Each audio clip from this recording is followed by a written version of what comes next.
தடமதில் சூழ் வில்லிபுத்தூர் என்றொரு கால் சொன்னார் கடற்கமலம் சூடினோம் முன்னாள் கிளியறுத்தான் என்றுரைத்தோம் கீழ்மேல் சேரும் வலியறுத்தும் நெஞ்சமே வந்து சென்றால் குடையாம் இருந்தால் சிங்காசனமாம் நின்றால் மரவடியாம் நீள்கடலுள் என்றும் புனையாம் மணிவிளக்காம் பூம்பட்டாம் புல்குமனையாம் திருமார்கரவு நாள் என் செய்யும் வினைதான் என் செய்யும் என்னை நாடி வந்த கோள் என் செய்யும் கொடுங்கூற்று என் செய்யும் கூரேசர் இருதாளும் சிலம்பும் சதங்கையும் தண்டையும் சண்முகமும் தோளும் தடக்கையும் என் கண்முன் வந்து தோன்றிடினே. இந்த வீடியோவில் நம்ம என்ன பார்க்குறோம் அப்படின்னா கும்பராசிக்கு உண்டான சனி பெயர்ச்சி பலன்கள். தயவுசெய்து இந்த வீடியோவை முழுமையாக ஸ்கிப் பண்ணாமல் பாருங்கள். அப்போ தான் நம்ம என்ன சொல்ல வர்றோம் அப்படிங்கிறது முழுமையாக தெரிய வரும் உங்களுக்கு.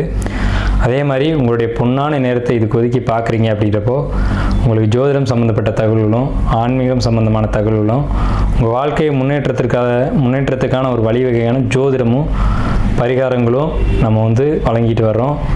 இந்த சேனல் நீங்கள் சப்ஸ்கிரைப் பண்ணுங்கள். இது மூலமாக உங்களுடைய வாழ்க்கை பிரகாசமாகட்டும் அப்படின்னு கேட்டுக்கிட்டு உங்களுடைய பொன்னான நேரத்தை ஒதுக்கி இந்த வீடியோவை முழுமையாக பாருங்கள் அப்படிங்கிற ஒரு விண்ணப்பத்தோட நம்ம வீடியோக்குள்ளே போகலாம். கும்பராசிக்கு உண்டான சனிப்பெயர்ச்சி பலன்கள் 2025 முதல் 2027 வரை. அது சனிப்பெயர்ச்சி எப்போ அப்படின்னு பார்த்தீங்கன்னா 2025 மார்ச் மாதம் 29ஆம் தேதி அன்றைக்கு இரவு மணி 9:44. சரியான தமிழ் அப்படின்னு பார்க்கும்போது குரோதி வருஷம் கடைசி மாதமான பங்குனி மாதம் 15ஆம் தேதி இரவு மணி 9:44 பேச்சு ஆகுது. இந்த பேச்சில் நம்ம என்ன சார் பண்ணலாம், என்ன பண்ணால் நமக்கு யோகத்தை கொடுக்கும் அப்படின்ற ஒரு எதிர்பார்ப்பு உங்கள்கிட்ட இருக்கலாம். அதுக்கான விஷயத்தை நம்ம சொல்கிறோம். நீங்கள் சிவனை வழிபடக்கூடியவங்களாக இருக்கும் பட்சத்தில் உங்கள் வீட்டுக்கு அருகில் இருக்கக்கூடிய சிவன் ஆலயங்களுக்கு சென்று அங்கே நவகிரகங்களை வழிபாடு பண்ணுங்கள். இந்த நேரத்தில், இந்த சனி பகவான் பேர்ச்சி ஆகக்கூடிய நேரத்தில். இல்லை சார் நாங்கள் பெருமாளை கும்பிடக்கூடிய ஒரு மார்க்கத்தில் இருக்கோம், வைஷ்ணவ மார்க்கத்தில் இருக்கோம் அப்படின்னு சொல்லக்கூடியவங்க பெருமாள் கோயிலுக்கு போய் உங்கள் வீட்டு பக்கத்தில் இருக்கக்கூடிய பெருமாள் கோயிலுக்கு போயிட்டு, நான் ரொம்ப தூரம்லாம் போக சொல்ல, அருகில் இருக்கக்கூடிய பெருமாள் கோயிலுக்கு போயிட்டு ஆஞ்சநேயரை வழிபாடு பண்ணுங்கள். ஏன்னா சனி பகவானுடைய ஒரு கட்ட அவிழ்த்தவரே ஆஞ்சநேயர் தான். அவரால் சனி பகவானுடைய ஆதிக்கத்தை குறைக்க முடியும். அவர் கொடுக்க வேண்டிய நல்லது கெட்டதை இவர் சரி செய்ய முடியுன்ற ஒரு கணக்கு இயற்கையில் இருக்குது. ஸோ இப்படிப்பட்ட இந்த கும்பராசிக்காரங்களுடைய குணங்கள் எப்படி இருக்கும் அப்படின்றத முதல்ல பார்ப்போம். அடுத்து கிரக நிலைகளை பார்ப்போம், அடுத்து பலன்களை பார்ப்போம். ஃபஸ்ட்டு கும்பராசி அப்படின்னாலே கோயில் கோபுர கலசம் அப்படின்னு அர்த்தம். கோயில் கோபுர கலசம் பிரகாசமாக தெரியும், எல்லார் கண்ணுக்கு தெரியும், தூரம் இருந்து பார்த்தாலே தெரியும். கோயில் அப்படின்னாலே பொதுமக்களுக்கானது அப்படின்னு அர்த்தம். அப்போ கும்பராசிக்காரங்க தனிப்பட்ட நபர்களில் உலகத்துக்காக சொல்லப்போனால் பிறருக்காக படைக்கப்பட்ட மக்கள் அப்படின்னு அர்த்தம்.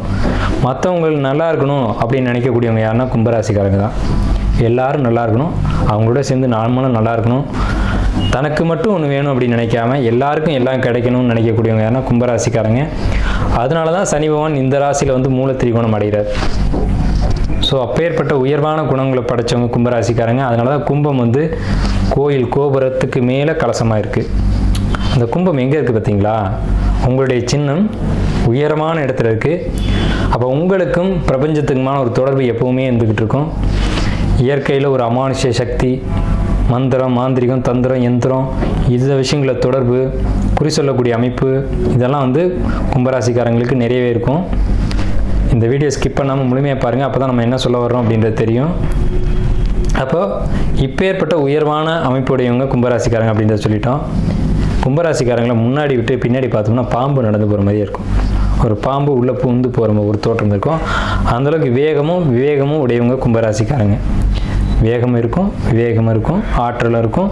அதே நேரத்தில் எந்த விஷயத்தை எப்படி செய்யணுன்ற சிறப்பான அறிவும் அவங்கள்ட்ட இருக்கும்.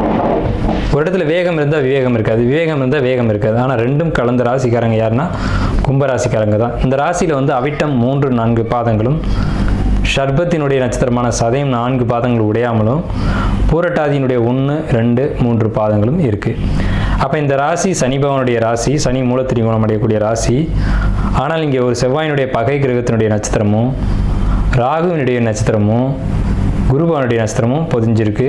அப்போ ஆன்மீகம், இறை நம்பிக்கை, இறை வழிபாடுகள், இது சம்மந்தப்பட்டவங்க தான் இந்த கும்பராசியில் அதிகமாக பார்க்க முடியும்.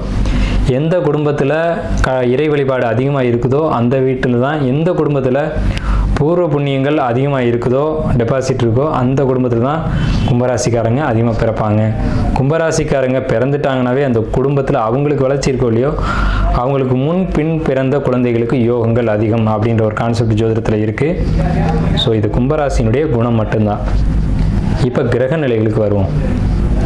2ஆம் இடத்து ராகு, மன்னிக்கணும், ராசியில் ராகு, அதாவது சந்திரன், உங்களுடைய சந்திரன் இருக்க இடத்துலேயே ராகு பகவான் இப்போ கோச்சாரத்தில் வரப்போகிறாங்க. 2லேருந்து ராசிக்கு வர்றாங்க. அப்போ ராசியில் மூல திரிகோணத்தில் இருக்கக்கூடிய சனி பகவான் தன்னுடைய வீட்டுக்கு 2ஆம் வீட்டுக்கு போகிறாங்க. எப்போ நடக்குது? இது மார்ச் 29 நடக்குது. ராகு பகவானுடைய பேச்சு மே 18 நடக்குது.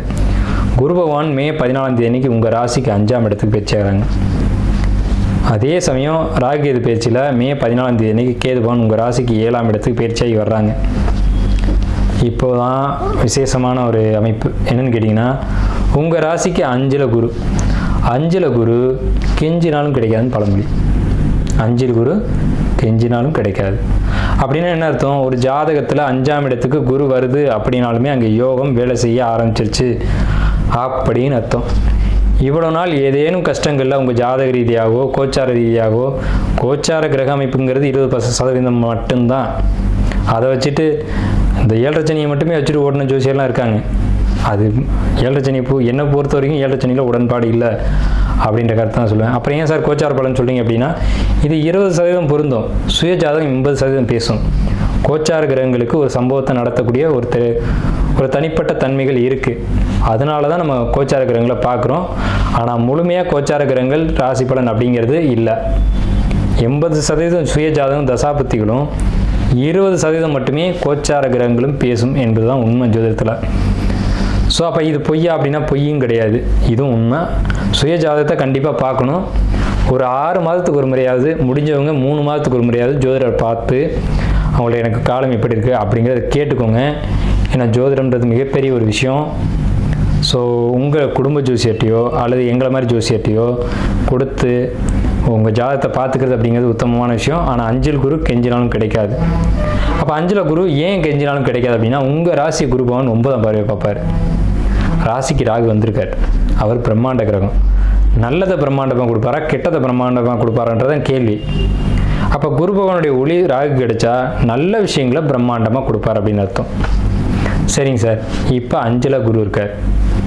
அவருக்கு 5ஆம் வீட்டை அவர் பார்க்கணும் இல்லையா, குரு பகவான் பார்க்கணும் இல்லையா. உங்களுக்கு 9ஆம் வீடு. உங்களுக்கு 9ஆம் வீடு அப்படிங்கிறது பாக்கியஸ்தானம் பேர்.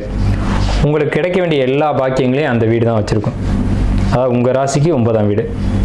அந்த வீட்டை குரு பகவான் பார்த்தா, அந்தணன் தனித்து நின்றால் அவதிகள் மெத்த உண்டுன்னு அவர் நின்று 5ஆம் வீடு பாதிக்கும்.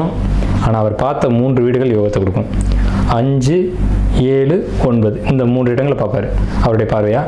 உங்கள் ராசிக்கு அது 9ஆம் வீடும், உங்கள் ராசிக்கு அது 11ஆம் வீடும், உங்கள் ராசியும் 9, ராசி 11 இந்த 3 இடங்களை உங்கள் ஜாதகத்தில் பார்க்குறாங்க. அட் த சேம் டைமில் உங்களுடைய 11ஆம் வீட்டை சனி பகவான் சேர்ந்து பார்ப்பார். அப்போ குருவும் சனியும் சேர்ந்து ஒரு பாவத்தை, உங்களுடைய 11ஆம் பாவத்தை பார்க்குறாங்களே, இதில் என்ன மைனஸ் என்ன ப்ளஸ் அப்படிங்கிறத நீங்கள் தெரிஞ்சுக்கணும். அதை தெரிஞ்சுட்டால் தான் வாழ்க்கையை சிறப்பாக நீங்கள் பயணிக்க முடியும். அப்படிங்கிறனால தான் நம்ம சொல்கிறோம். சேமிப்பு, வரவு, பொருளாதாரம் இதை பொறுத்த வரைக்கும் ரொம்ப சிறப்பான காலகட்டம். உடல் நலம், ஆரோக்கியம், அண்ணன் தம்பி சகோதர உறவுகள், சித்தப்பா பெரியப்பா உறவுகள், இதுகளை பொறுத்த வரைக்கும் இவங்களுடைய சப்போர்ட் கிடைக்கின்ற காலகட்டம். குழந்தைகளுடைய ஒரு ஆதரவாக இருக்கட்டும், பெரியவங்களுடைய ஆதரவாக இருக்கட்டும், உற்றார் உறவினருடைய ஆதரவாக இருக்கட்டும், உங்களுக்கு நிறைய கிடைக்கும். இவங்களுடைய சப்போர்ட் கிடைக்கும். ஹெல்த் வைஸ் ரொம்ப பர்ஃபெக்டாக ஒரு நல்ல ஒரு முன்னேற்றம் கிடைக்கும். இப்போ உங்களுக்கு 8ஆம் இடம் சொல்லக்கூடிய இடத்துல இது நாள் வரைக்கும் பிரச்சனை இருந்தது. இனி உங்களுடைய உடம்பு பர்ஃபெக்டாக குணமாகும் அப்படிங்கிற ஒரு கான்செப்ட் இருக்குது. இது நடக்குமா நடக்காதா அப்படின்னு நீங்கள் நினச்சா கூட அது சொல்ல முடியாது. கண்டிப்பாக நடக்கும் அப்படிங்கிறத உண்மை. ஏன்னா உங்கள் ராசியை குரு பார்க்குற, ராசின்றது ஜாதகர், அவர் குருன்ற சுபகிரகத்தினோட ஒளி விழுந்துருச்சு அப்படின்னால உடம்பு முழுமையாக ஆரோக்கியமாக இருக்கும் அப்படிங்கிற கான்செப்ட் இருக்குது. அதை காட்டிலும் மனசு தெளிவடைஞ்சிடும். மனசு தான் முதல்ல ரொம்ப முக்கியம். மனசு தெளிவாகி தைரியமாகிடும். மனசு தைரியமாகிடுச்சு அப்படின்னா உடம்பு தெளிவாகிடும். கடன் பிரச்சனை, இந்த இடத்துக்கு நீங்கள் வருவீங்க. கடன் பிரச்சனை அப்படிங்கிறது நீங்கள் மீண்டு வந்துட்டீங்க இன்னமும் கடன்லேருந்து பெரிய அளவில் மீண்டு வரக்கூடிய அமைப்பு அப்படிங்கிறது கும்பராசிக்கு உண்டு. கடன் பிரச்சனை தான் சார் இப்போ கும்பராசிக்கு பெரிய கேள்வியாக இருக்குது.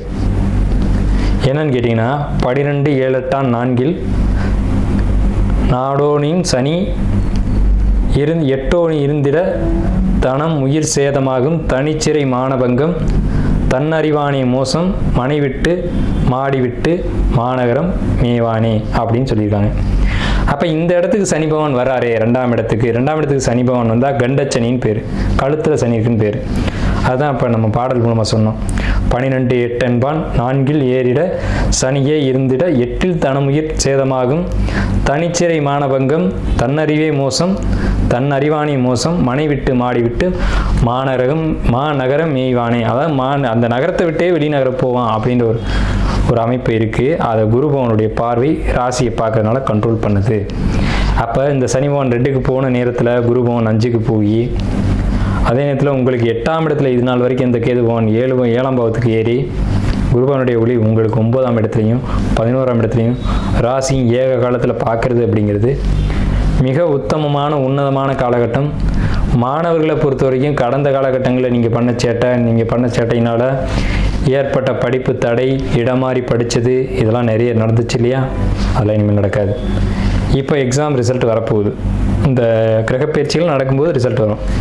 இப்போ 10th 11th வந்து இப்போ எக்ஸாம் 12th எழுதிட்டு இருக்காங்க. ரிசல்ட் வரும்போது பாருங்கள் நல்ல மார்க் கிடச்சிருக்கும். ஆனால் கடந்த காலகட்டங்களில் ஒரு ஸ்கூலை விட்டு இன்னொரு ஸ்கூல் போய் படித்ததெல்லாம் நடந்துச்சு. அதுக்கு காரணம் இந்த நீங்களா இல்லை கிரக சூழ்நிலைகளா அப்படிங்கிறதுக்குள்ளே நான் வரல. ஆனால் நடந்தது உண்மை அப்படிங்கிறது உண்மை, படிப்பதற்கு எடுத்ததெல்லாம் உண்மை. ஆனால் படிப்பில் இந்த தடைகள் விலகி இப்போ நல்லா படிக்கக்கூடிய காலகட்டங்கள் வந்திருக்கு. நல்ல மார்க் ஸ்கோர் பண்ணி நல்ல இடத்துக்கு போகக்கூடிய ஒரு காலகட்டம் வந்திருக்கு. உங்களுக்கு 2 கூடியவன் குரு, அந்த வீட்டில் இன்றைக்கி சனி. உங்களுக்கு விசேஷமே யானை முடி மோதிரம் போடுறதான். இந்த யானை முடி மோதிரம் போட்டிங்க அப்படின்னா ரொம்ப விசேஷமாக இருக்கும். 2 கூடியவன் குரு அப்படிங்கிறதுனால. எழுத்து அப்படிங்கிற இடம் 2ஆம் இடம். அப்போ எழுதக்கூடிய இடத்துல அந்த மோதிரம் இருக்கணும். யானை முடியை வெள்ளியில் செஞ்சு போடணும். மெலிசாக தான் போடணும், ரொம்ப ஹார்டாக போடக்கூடாது. இந்த ஒரு விஷயத்தை கடைப்பிடிங்க. மாணவர்களை பொறுத்த வரைக்கும் இந்த விஷயம் நான் சொல்லுவேன். கல்லூரி படிப்பை படிக்கக்கூடியவங்களுக்கு அவ்வளவு சிறப்பான காலகட்டம் இல்லை. கல்லூரி படிப்புகளை தடை ஏற்படுத்தும், அரியரை வைக்கும். அரியர் வச்சு ஃபஸ்ட் இயர் செகண்ட் இயர்னால் ப்ராப்ளம் இல்லை, தேர்ட் இயராக இருந்தால் கவனமாக படிங்க அப்படின்றது தான் நான் சொல்லுவேன். அதே நேரத்தில் ஆராய்ச்சி படிப்புகள் படித்தவங்களுக்கு கடந்த காலகட்டங்கள் சிறப்பாக இருந்தது. பிஹெச்டி பண்ணுறவங்க அல்லது ஒரு டாக்டரு மருத்துவம் சம்மந்தப்பட்ட படிப்பு படித்தவங்களுக்கு கடந்த காலகட்டங்கள் நல்ல சிறப்பாக இருந்தது. இதுக்கு மேலேயும் சிறப்பாக தான் இருக்கும். அதே மாதிரி கல்லூரிக்கு முதலாக போகணும்னு நினைக்கிறவங்க 12th எழுதிட்டு கல்லூரிக்கு போகணும்னு நினைக்கக்கூடிய கும்பராசிக்காரங்களுக்கு நிச்சயம் இந்த காலகட்டம் நல்ல மார்க் கிடைச்சி, நல்ல கல்லூரியும் கிடைச்சி, நல்ல படிப்பு கிடைச்சி, அந்த படிப்பின் மூலமாக எதிர்காலத்தில் வெற்றியும் கிடைக்கும்ன்ற அமைப்பு உடைய ஜாதகத்தில் இருக்குது. இப்போது விஷயத்துக்கு வருவோம். 2ல் சனின்னு நான் மறுபடியும் சொல்கிறேன். 2ஆம் இடம் கழுத்தில் சனி. அப்போ உயிர்கண்டம் அப்படிங்கிற ஒரு அமைப்பு இருக்குது. 2வது விஷயம், உயிர்கண்டம் உங்களுக்கு நடக்க போகிறது இல்லை. ஏன்னா ராசி குரு பார்த்துட்டார். இன்னும் ஒரு 18 மாதங்களுக்கு இடையில் உங்களுக்கு உயிர்கண்டம் எதுவும் வராது. அதுக்குள்ளேயும் சனியினுடைய மாற்றங்கள் நிறைய நடந்துடும். சரிங்களா? அதில் பேச்சு சம்மந்தமான ப்ராப்ளம் வரும். நீங்கள் ஒன்று சொல்லி அது யாரை பற்றி என்ன சொன்னீங்களோ அது வேறு மாதிரி திரிக்கப்பட்டு அங்கே போய் மிஸ்கம்யூனிகேஷன் ஆகி ப்ராப்ளம் ஏற்படக்கூடிய ஒரு அமைப்பு உண்டு. அதனால் பேச்சுவார்த்தைகளை மட்டும் கட்டுப்படுத்துங்க கும்பராசிக்காரங்களுக்கு எந்த இடத்துலையும் மைனஸ் இல்லை. இப்போ மட்டும் தான் மைனஸ் சொல்லியிருக்கேன். பேச்சு வார்த்தை அந்த இடத்துல மட்டும் கொஞ்சம் கவனமாக இருக்கணும். கடன் பிரச்சனை இல்லை. வீடு நிலம் சொத்து வாங்கணும்னு ஆசைப்படுறவங்களுக்கு வீடு நிலம் சொத்து இதெல்லாம் அமையும். சொத்து சம்மந்தமான ப்ராப்ளத்தில் இருக்கவங்களுக்கு அந்த ப்ராப்ளம் கிளியர் ஆகும். இதுக்கு பேர் இப்போ நடக்கிற சனி பகவானுக்கு பேர் வந்து பாதச்சனி. நான் ஏற்கனவே சொன்னேன், 7ரை சனியில் எனக்கு அவ்வளோ உடன்பாடுகள் இல்லை. அதில் ஏகப்பட்ட கருத்தியல் இருக்குது. ஏதாவது 7ரை சனி இருக்கவங்களுக்கு ஒருத்தருக்கு மட்டும் பாதிக்கும், ஒருத்தருக்கு பாதிக்காது. கும்பராசியில் ஒரு கோடி பேர் இருக்காங்கன்னா 1 கோடி பேருக்கு அதே மாதிரி பாதிப்பு ஏற்படுதானே? இல்லை. அதில் 50 லட்சம் பேர் வந்து நல்லா வாழ்கிறாங்க. 50 லட்சம் பேர் மட்டும்தான் அடி வாங்குறாங்க. அதில் பெரிய அடியும் இருக்குது, சின்ன அடியும் இருக்குது, அடியே விழுகாதவங்களும் இருக்குது. அப்போ இதில் வந்து 7ரை சனி எங்கே இருக்குன்னு நம்ம ஏற்றுக்க? அப்போ இதுக்கு பின்னாடி வேறு ஏதோ ஒரு விஷயம் இருக்குது அப்படிங்கிறத சிந்திக்கணும். அதுதான் சுய ஜாதகம் அப்படின்ற ஒரு கான்செப்ட். ஆனால் இது வந்து பொதுவாக சொல்லணும் அப்படின்றதுக்காக பாதச்சனி அப்படின்ற கான்செப்ட் சொல்லியிருக்கேன். பாதச்சனி காலகட்டங்களில் நல்ல விஷயங்கள் நடக்கும் அப்படின்ற ஒரு அமைப்பு இருக்குது. அந்த நன்மைகள் நிச்சயமாக உங்களுக்கு நடக்கும். அது உடல் ரீதியாகவும் பொருளாதார ரீதியாகவும் சொத்து நிலம் சார்ந்த விஷயங்களாகவும் இருக்கும். யாருக்கு என்ன வேணும்னு ஆசைப்படுறீங்களோ, அதாவது ஒரு சிலருக்கு குழந்தை வேணும்னு ஏக்கம் இருக்கும், ஒரு சிலருக்கு சொத்து வேணும்னு ஏக்கம் இருக்கும், ஒருத்தருக்கு உடம்பு நல்லா இருந்தால் போதும்னு ஏக்கம் இருக்கும். இப்படி பலதரப்பட்ட கருத்தியல் இருக்கும். அவங்கவுங்களுக்கு என்னென்ன தேவையோ அதை வந்து இந்த காலகட்டத்தில் கிடைக்க செய்வாங்க இறைவன். அதை நான் ஆரம்பிக்கும் போதே ஒரு விஷயம் சொன்னேன். சனி பகவானை கட்டுப்படுத்தக்கூடியவங்க யாருன்னா ஆஞ்சநேயர் தான். ஆஞ்சநேயருக்கு வெற்றிலை மாலை சாற்றி வழிபாடு பண்ணுறதுன்றது கும்பராசிக்கு மிக மிக பெரிய விசேஷம். அது இந்த வருடத்தில் செய்கிறன்றது ரொம்ப ரொம்ப பெரிய விசேஷம். நீங்கள் வேறு கருத்தியல் உங்களுக்கு இருக்கலாம். ஆஞ்சநேயர் எப்படி இருந்தாலும் எல்லாத்தையும் அடக்கி ஆளக்கூடிய தன்மை அவர்கிட்ட உண்டு. அதனால தான் வாயு புத்திரன்னு சொன்னாங்க. கும்பராசி காற்று ராசின்னு பேர். கும்பம் காற்று ராசி. அப்போ காற்றினுடைய புத்திரன் தான் ஆஞ்சநேயர். அதுலேயும் ராகு உங்கள் சந்திரன் மேலே இருக்குது. அப்போ சந்திரன் மேலே இருக்கக்கூடிய ராகு என்ன செய்யும் அப்படிங்கிறதையும் யோசிக்கணும். சந்திரன் மனோகாரகன், ராகு போகக்காரகன். தலையில் ஏறி உட்காந்துட்டான். பேராசைகளை தூண்டி விட்டு ஆட்டி வச்சு பார்த்துட்டு ராகு பேராசைகள் தாண்டாம அடிச்சுன்னா என்ன ஆகுதுன்னு தெரியுங்களா? பேராசை மாதிரி உலகத்தில் ஒரு எதிரியே கிடையாது ஒரு மனிதனுக்கு. இரவில் விழிக்க வைக்கும், பகலில் தூங்க வைக்கும் பேராசை. புரியுதுங்களா? இரவில் விழிக்க வச்சு பகலில் தூங்க வைக்கிறது பேராசைன்னா அப்போ அதுக்கு பின்னாடி மனிதன் அழிய போகிறான்னு அர்த்தம். பேராசைகள் மட்டும் ஒரு மனிதனுக்கு இருக்கக்கூடாது. பேராசைகள் இருக்கக்கூடாதுன்னு வாழ்ந்து காட்டிய ஒரு மனிதன் யாருன்னா சிரஞ்சீவியா, சப்த சிரஞ்சீவிகளில் ஒருத்தர் அனுமன். இன்னமும் அவர் வாழ்ந்து கொண்டிருக்கிறதா ஐதீகம். இன்னைக்கும் நடக்குது, இன்னைக்கும் சாட்சிகள் இருக்குது. எங்கெல்லாம் ராமாயணம் படிக்கப்படுதோ அங்கெல்லாம் ஆஞ்சநேயர் வர்றாரு. இன்னைக்கும் லைவாக நடந்துட்டு இருக்கு.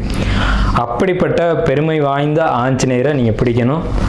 உங்கள் ராசி மேலே ராகு இருக்க இந்த காலகட்டத்தில், உங்கள் ராசிக்கு 2ஆம் இடத்துல சனி இருக்கக்கூடிய இந்த காலகட்டத்தில், உங்கள் ராசி மேலே ராகு இருக்க அதை குரு பார்க்கக்கூடிய இந்த காலகட்டத்தில், உங்களுக்கு 7ஆம் வீட்டில் கேது இருக்கக்கூடிய காலகட்டத்தில், கேது தான் அனுமன், ராகு தான் அனுமன், குரு தான் அனுமன், சனி தான் அனுமன்.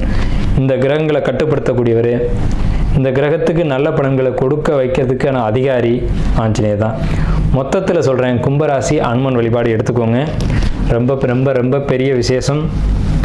ராமான் எங்கெல்லாம் படிக்கப்படுதோ அங்கெல்லாம் அனுமன் இருப்பார். நீங்கள் ஆஞ்சநேயர் கோயிலுக்கு கூட போக வேணாங்க, ராமான்னு சொல்லுங்கள் போதும், அந்த இடத்துல அனுமன் நிச்சயமாக இருப்பார். நம்பிக்கையோட ராமான்னு சொல்லுங்க. உங்களால் முடிஞ்சது அப்படின்னா ஒரு கொய்யாக்காய், சின்ன காய், நல்ல காயாக இருக்கணும், அதை எடுத்து வச்சுட்டு ராமான்னு சொல்லிட்டு அதை நைவேத்தியமாக வச்சுருங்க. எங்கே இருந்தாலும் அந்த அனுமன் எடுத்துக்கு வராத. அதை நீங்கள் பூஜையில் வச்சுட்டு நீங்களே கூட எடுத்துக்கலாம், ஒன்றும் தப்பு இல்லை.